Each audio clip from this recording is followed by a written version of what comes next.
Jacqueline Nilagoda po. Nagpapasalamat po kami sa Rotary nga dinunit po sa paaralan ng Mascap Elementary. Malaking tulong po sa mga batang nag-aaral po dito sa reading area po para po sa mga bata, at saka maraming salamat din po sa lahat sa dinonate niyo po lahat talaga po. Maraming salamat po.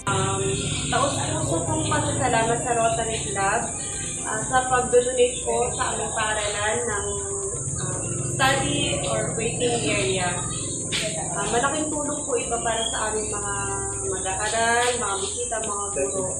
Malaking tulong po ito sa amin kasi lalong-lalo na po kapag break time ng mga bata, meron po silang mga tambayan at kapag gano'n na din po yung pag kumakain po sila, meron po silang table para pag kumain. Pag oras po ng break time, gano'n po kapag nag-aantay po sila ng sundo. Yun lang po, makakaasa po kayo na alagaan namin itong Rotary na to para mas marami pa pong makikinabang para sa mga estudyante namin. Yun lang po, maraming salamat po. Magandang araw po sa ating lahat. Ako po si Sir Alvin Vergara, ang namuno po ng Mascap Elementary School.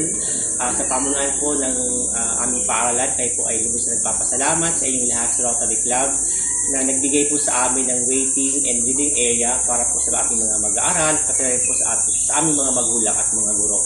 Kayo po ay lubos na natitiwala sa amin bilang mga tagapagbigay daloy ng edukasyon sa aming paaralan na maibigay namin yung vitalidad ng edukasyon para sa mga bata. Muli po, kami po ay lubos na nagpapasalamat sa inyong lahat.